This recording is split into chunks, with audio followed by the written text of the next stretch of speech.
안녕하세요. 도와주쌤의 진쌤 실전쌤입니다.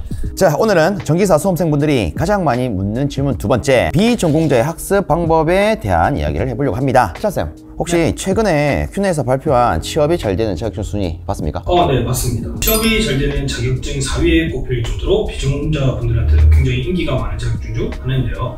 그만큼 비전공자 학습 방법에 대한 다양한 질문을 정말 많이 받곤 합니다. 그래서 그런 대표적인 사연을 하나 소개해드리면서 비전공자 학습 방법에 대한 자세한 이야기를 해보겠습니다. 자, 그러면 수자쌤, 오늘의 고민 소개 부탁드립니다.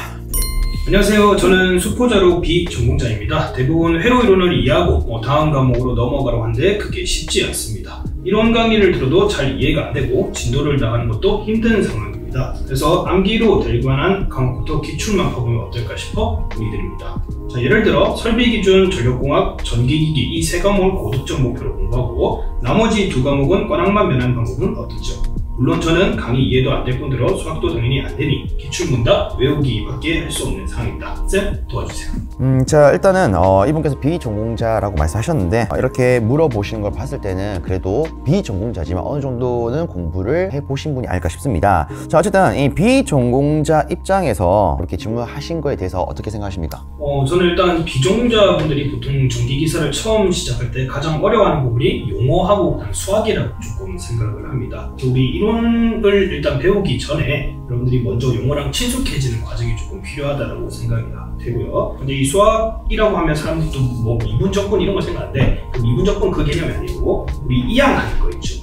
그 다음에 사칙연산 이 정도만 아셔도 우리 전기기사를 다른 데는 큰 무리가 없거든요.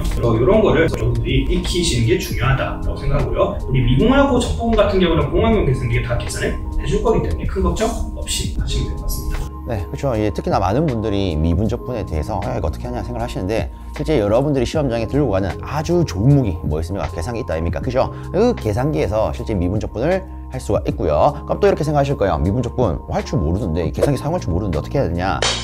이런 거 같은 경우에는 저희가 수업을 진행할 때 안내를 드릴 겁니다. 그래서 너무 이 부분에 대해서는 걱정하지 않으셔도 될 것 같아요. 자, 그 다음으로 우리가 또 생각해 볼 게 하나 있죠. 일단은 지금 질문 주신 분이 비전공자긴 한데 비전공자 분뿐만 아니라 이 전공자 분들까지 우리가 고민을 했을 때 이 전기기사나 전기산업기사를 보면 여러 가지 과목이 있습니다. 이 여러 가지 과목을 어떤 순서로 준비를 해야 좀 더 효율적으로 준비할 수 있을까요? 일단 우리 전공자 같은 경우에는 아무래도 익숙한 회로 이론과 전기자 계약을 먼저 공부를 하는 걸 조금 추천을 드립니다. 이유는 우리 이제 나중에 세 번째 별 전기기기 같은 경우에는 회로 이론과 전기자 계약에 관련된 내용들이 조금 많거든요. 그래서 회로랑 그다음에 제어공학까지 여러분들이 좀 같이 공부하시고 그 다음에 두 번째는 전자기학, 세 번째는 전기기기, 네 번째는 전력공학, 마지막으로 전기설비 기술 기준인 KC를 이렇게 순서대로 공부하는 걸 제가 조금 추천을 드리고요. 자, 아무래도 이제 우리 비전공자분들 같은 경우에는 전공자랑 마찬가지로 회로랑 전자기학을 같이 공부를 하시되 아마 이 두 과목을 공부하실 때 굉장히 여러분들이 힘드실 거예요. 그래서 세 번째는 기기를 먼저 공부를 하시는 게 아닌 전기설비 기술 기준을 공부하셔가지고 약간 조금 자신감을 채우신 다음에 그 다음에 네 번째는 전기기기, 그 다음 다섯 번째는 전력공학, 마지막으로 제어공학을 공부하는 걸 좀 추천드립니다. 네, 저도 같은 맥락의 생각을 갖고 있습니다. 실상 이 전기의 기초라고 하는 게 이 회로 이론과 전자기학이 됩니다. 근데 이제 많은 분들이 이 두 과목을 보면 와, 땀이 뭐가 이게 기초고 이렇게 생각을 합니다. 근데 저는 이렇게 한번 안내를 드려볼게요. 우리가 지금은 아무 생각 없이 막 걸어 다니지만 우리가 아가야 시절에는 처음에 기어 다닙니다. 그죠? 그리고 자유롭게 걷기 위해서는 수십 번, 수백 번, 수천 번 넘어져요. 걸음마 자체가 어찌 보면 기초긴 한데 처음에 다룰 때는 굉장히 어렵다는 거죠. 전기에 빗대어서 말해도 똑같습니다. 항상 이 기초라고 하는 것은 말은 기초지만 우리가 처음부터 알고 있던 게 아니기 때문에 당연스럽게 어렵게 느껴질 수밖에 없습니다. 근데 다만 이 기초 부분이 어려울지언정 조금 우리가 시간 투자를 해서 잡는다면 우리가 지금 아무 생각 없이 막 걷고 다니는 것처럼 진짜 이 전기도 아무 생각 없이 회로 이론과 자기학 바로 떠오를 거예요. 이런 순서대로 좀 잡아보신다면 그래도 여러분들 입장에서도 처음엔 힘들지만 가니까 다 연계가 되고 이런 순서를 밟으니까 조금 내용이 겹치는 것도 많고 진행이 잘 되네 이런 걸 느낄 수 있지 않을까 싶습니다. 자, 그 다음에 이어서 저희가 또 생각해 볼 수 있는 부분이 지금 여기에 질문 주신 이 비전공자 분께서는 강의가 이해도 안 될 뿐더러 수학이 안 되기 때문에 기출을 문답으로 밖에 할 수 없다라고 이렇게 질문 주셨습니다.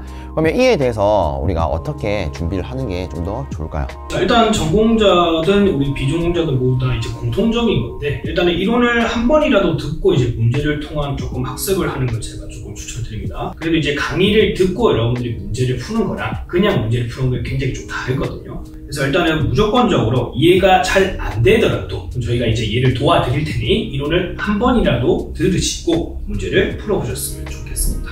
자, 그 다음에 연도별 기출풀이보다는 아무래도 챕터별로 이렇게 기출을 조금 푸는 것도 추천드립니다. 기본적으로 각 과목당 여러 챕터 나누어져 있는데 이 챕터 순서대로 내용이 진행되는 게 좀 큽니다. 처음에는 일단 가벼운 마음으로 이론을 간단히나마 한번 보십시오. 그냥 기출만 다루는 것보다는 그래도 조금이라도 내가 내용을 안다면 그래도 조금은 유동성 있게 접근할 수 있기 때문에 저도 일단 이론은 한 번이라도 보는 것을 적극 권장드리겠습니다. 자, 그리고 우리가 또 생각해 볼 수 있는 것은 어쨌든 여러 과목을 준비를 할 건데 각 과목별로 목표하는 점수 이런 것도 다 다를 거예요. 이런 거에 대해서 좀 현실적으로 어떻게 학습하는 게 좋을까요? 자, 일단은 아무래도 우리 전력공학이랑 전기설비 기술 기준 같은 경우에는 옛날에도 조금 고득점을 가질 수 있는 과목이었거든요. 그래서 이 두 과목 같은 경우에는 제가 일단 15개 이상, 즉 우리 75점 이상 정도 이렇게 조금 맞았으면 좋겠다라고 생각을 조금 하고요. 자, 그 다음에 우리 비전공자들 입장에서는 회로 이론과 전자기학, 그다음 전기기기가 조금 어려울 거기 때문에